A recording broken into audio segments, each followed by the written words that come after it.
shit fire and save matches. There's a new boy on the block and he's Italian. All right, guys, this bike needs no introduction. Introducing the 2024 Beta 450 RS.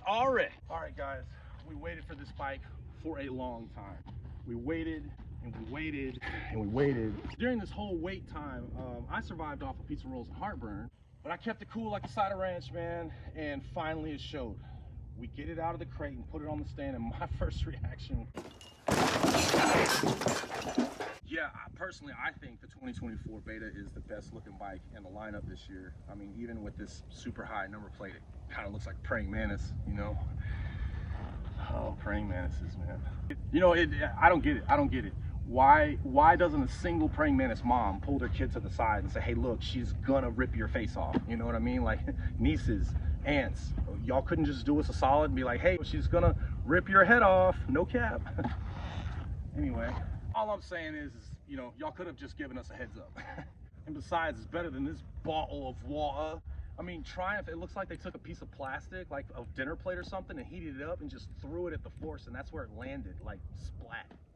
And don't get me started on the new YZ front fender and number plate. I mean, it looks like a Majugoli 250 from Trader's Village, but anyway. Oh, it's just another KTM. I mean, no, it's not. It's not even Austrian, it's Italian. That's right, boys. The 450 lineup has been italicized. I mean, Italian, italicized. If it's sentimental, it's made out of cinnamon. If it's ironic, it's made out of iron. Y'all stupid. What? It's Austrian because of this little KTM frame shock thing? Or it's Austrian because of this inboard brake, this brake pedal? Or what?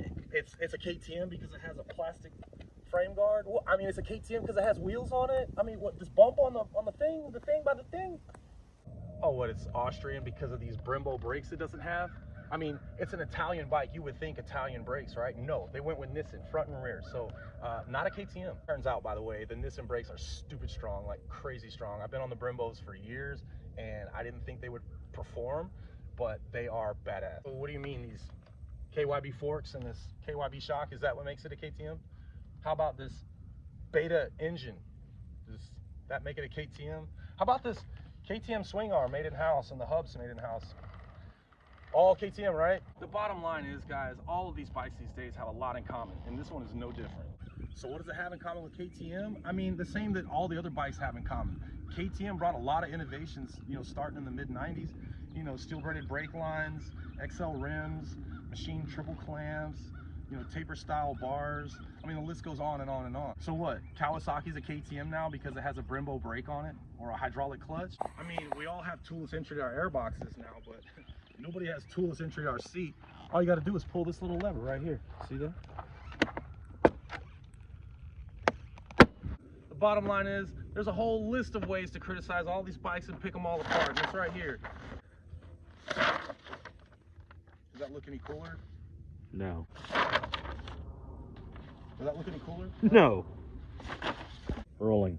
But seriously, guys, there's a whole list of ways to criticize these bikes and pick them all apart, and here it is. I didn't write anything down. You get the idea. So how does the bike perform? You know, guys, sometimes a person's life just changes. You know, it could be a big break at work. It could be the birth of your firstborn.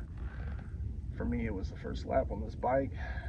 I just, no, the bike was pretty cool, man. I like it.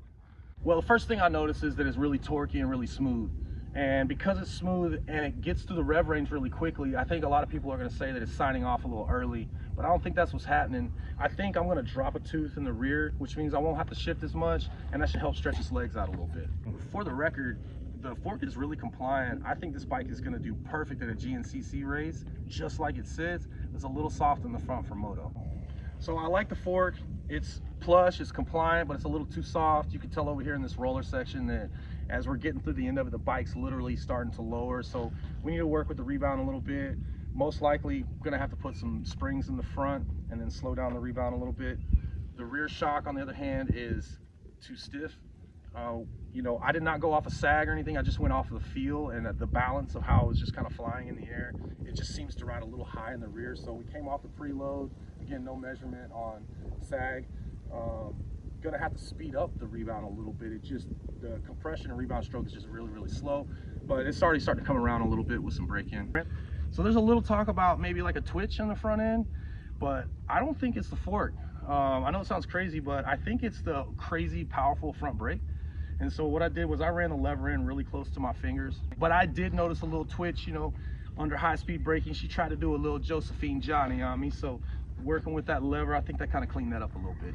But check it out though, it's a KYB fork, you know what I mean? And like when you go to the flea market and you buy a head unit for your truck and it's made by like Pyramid or something, but the guy tells you Sony guts, you know what I'm saying? Well, it's a KYB fork, so all we gotta do is put the Yamaha stuff in there, get the speed sensitive internals, and we're good to go.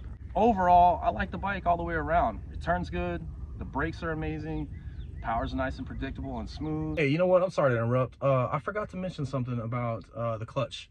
Really like the clutch, super buttery. I know some people are gonna say something about like Nachi shifting.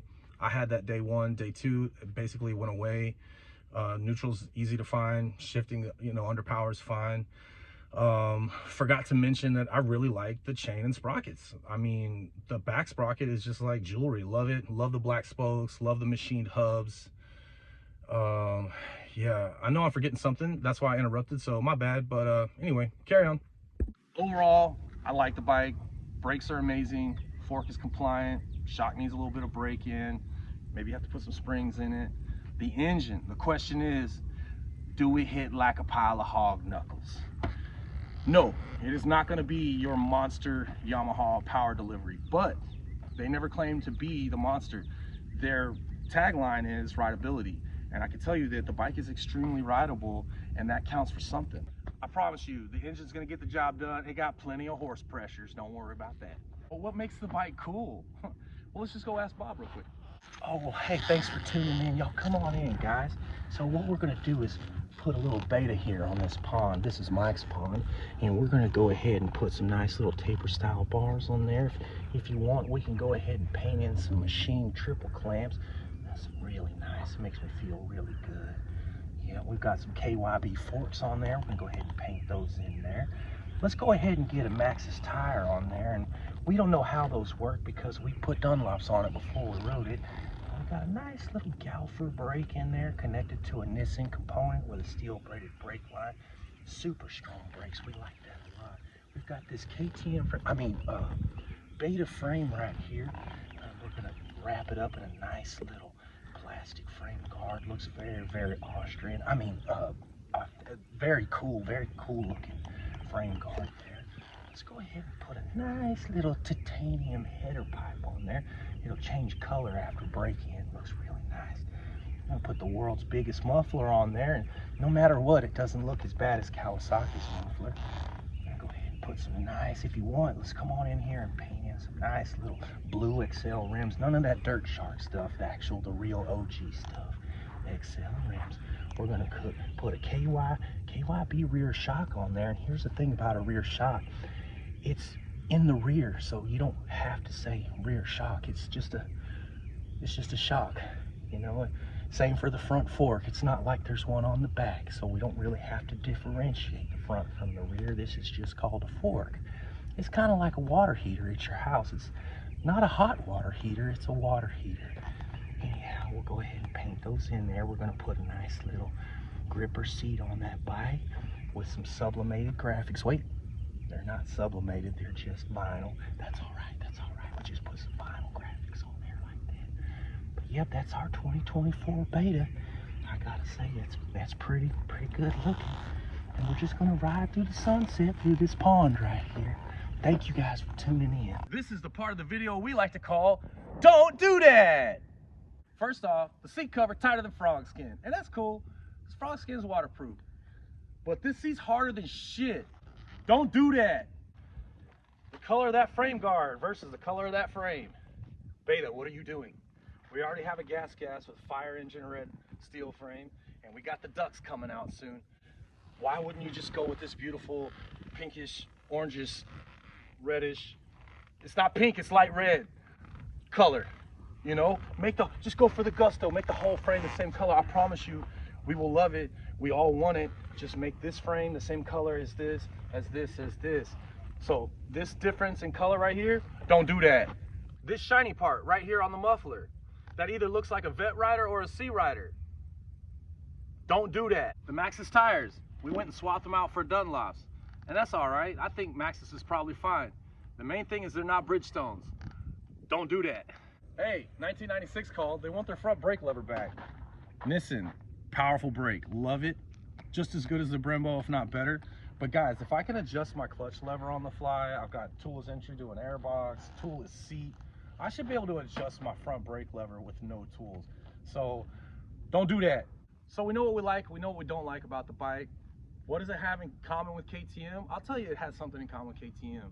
In the mid-90s, KTM was not a topic. They were just busy building, they were adding all these cool parts, and they just were not on the radar. And look at them years later. And this is a very similar thing. They've got a big, background in off-road. They're putting tons of good parts on these bikes, and they're building up an infrastructure. Reminds me a lot of KTM. I mean, these bikes are all very similar. I mean, they're all parroting. I mean, look at the broadcast. Look how many times they say parroting. I mean, now they're parroting the parroting. I mean, can we please just come up with some other lines, to your point? It's like Chick-fil-A, like, oh my God, it's my pleasure. Can we just think of something else to say, please, pretty please? Guys, this day and age, we've got big, bright futures, lots of R&D. We got electric bikes coming in, bikes with Kickstarters. People are buying Kawasaki's on purpose. I mean, it's not too far-fetched to say that you should pick up an Italian bike, specifically the Beta. The bottom line is, the Beta is a solid bike. And I'm gonna quit while I'm behind. So all I wanna say is, thanks for tuning in, and we'll catch you on the next one. Okay, hang on, wait, before I forget, big shout out to Big Country Motorsports here in Magnolia, Texas off of 1774. Ronnie, the owner, is a great guy. He's got a great shop. It's a small, tight outfit. You're not gonna get lost between customers and orders and things like that. This bike is gonna be up for sale at the end of the season. It'll have all new plastics, graphics, tires. It's gonna be a freshie basically, and financing will be available. So if you wanna get this bike, all you gotta do is just hit me up. Y'all have a good one.